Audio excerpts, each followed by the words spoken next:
اللحظات التي بكى فيها الدون رونالدو أمام كل العالم.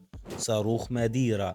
الدون كريستيانو رونالدو أفضل لاعب في التاريخ، ارتدى رقم 7، صانع أمجاد البرتغال ومالك إنجازاتهم، واللاعب الذي عاشقه جمهور الملك ريال مدريد، وكان رمزا لليونايتد ونجما لليوفنتوس قبل أن يحطم كل الأرقام، وهو يلعب اليوم للعالم النصر السعودي. الأسطورة الحية التي أفرحت مرارا وتكرارا قلوب المشجعين، وأشعلت نار الغضب كثيرا في عيون الخصوم. النجم الذي تلاحقه عدسات الكاميرات في كل مكان، وتكتب عنه الصحف ووسائل الإعلام باحثا عن الترند، هو بطل هذا الفيديو الذي هنتكلم من خلاله عن أبرز اللحظات والمواقف التي أبكت الدون علنا أمام الجميع.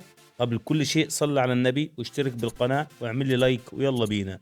المرة الأولى التي رأى فيها العالم علنيا دموع كريستيانو رونالدو كانت في بلده وأمام جماهيره لما خسر نهائي اليورو 2004 أمام اليونان، أول بطولة كبيرة يشارك فيها الدون مع البرتغال، وأظهر فيها موهبته للعالم، وقدم أداء استثنائي في كل شيء لم يكن ينقصه سوى التتويج باللقب. لكن النهائي في ذلك اليورو حصل عكس التوقعات التي كانت بتقول على الورق إن البرتغال هتحصل على اللقب على أرضها وأمام جماهيرها، والبرتغال قدمت مستوى مبهر خلال البطولة، ولكن اليونان كان لهم رأي آخر مع صفارة النهاية. انفجر رونالدو بالبكاء أمام عدسات الكاميرات والجماهير، ودي كانت صدمته الكروية الأولى.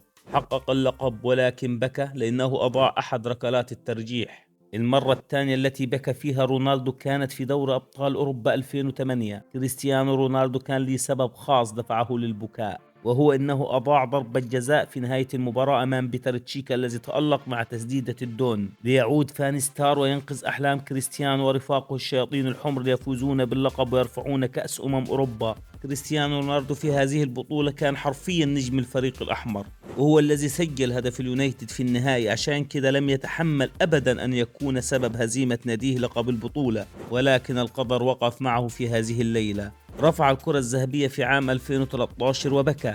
هل تتذكرون لحظة السي الشهيرة والتي أصبحت شعار كريستيانو رونالدو الذي قلده عشاقه ومحبيه من اللاعبين والجماهير حول العالم؟ لقد بكى الدون بعد التتويج بالكرة الذهبية مثل الأطفال، لأنه كان يمر بضغط نفسي كبير جدا على اعتبار أن ليونيل ميسي كان مسيطر على الكرة الذهبية منذ 2009 حتى 2012، وشعر رونالدو بعدها أنه مظلوم جدا بما أن ميسي أنهى الصراع لصالحه.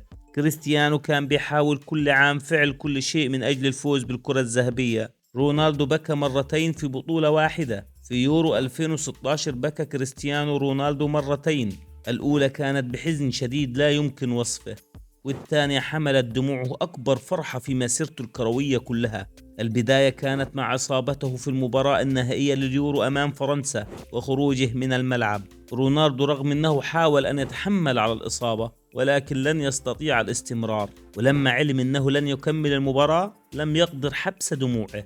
في هذه اللحظة وهذا النهائي انتظره منذ 12 عام، منذ أن خسر النهائي في نفس البطولة ضد اليونان على أرضه وبين جماهيره، وكانت دي فرصته التي لا تتعوض لتحقيق أول لقب لي مع منتخب بلاده، خاصة أن هذا اللقب كان مهم في صراع الريادة بينه وبين ليونيل ميسي. لحظة بكاء كريستيانو وهو خارج من الملعب بعد الإصابة كانت صعبة على كل محبي وعشاقه للنجم البرتغالي، ولكن تحولت لسعادة تاريخية عندما سدد مواطنه إيدر من خارج منطقة الجزاء قبل نهاية المباراة، سجل هدف التتويج بلقب اليورو. عاد رونالدو ليبكي في تلك الليلة من الفرح، وهو رسميا بطل أوروبا أمام فرنسا وبطل البرتغال التي حققت لقبها الأول بفضل أسطورتها صاحب رقم 7.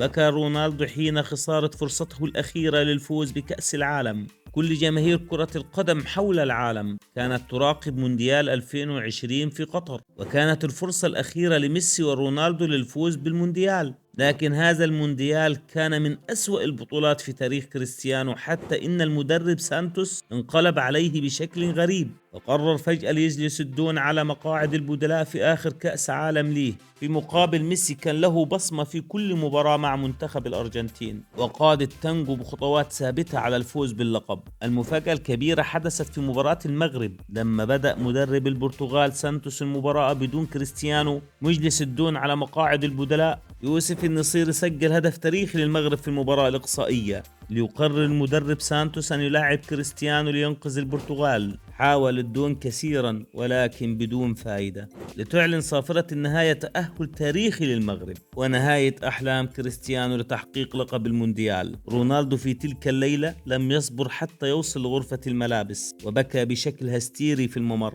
الجميع قال إن رونالدو شعر بالخيانة من زملائه ومن المدرب نفسه الذي قرر أن يضحي به في تلك البطولة، وكأنه عال على المنتخب. البكاء الأغرب في نهائي كأس خادم الحرمين الشريفين في حدث غير مفهوم حتى هذه اللحظة للمتابعين والجماهير من عشاق النجم البرتغالي وخصومه أيضا. بكى كريستيانو رونالدو أقوى بكاء لي في تاريخه بالمعنى الحرفي، حتى وصل هذا البكاء لحد الانهيار عندما خسر كأس الحرمين الشريفين في السعودية عام 2024 بركلات الترجيح في النهائي. لحد الآن لم يستطيع أحد تفسير مشاعر رونالدو وسبب بكائه القوي، خاصة أن البطولة هي كأس محلي سعودي وليس بطولة يورو ولا حتى كأس العالم ولا هي دوري أبطال أوروبا، هي بطولة محلية تعتبر أقل تصنيف من كل البطولات التي حصل عليها كريستيانو رونالدو.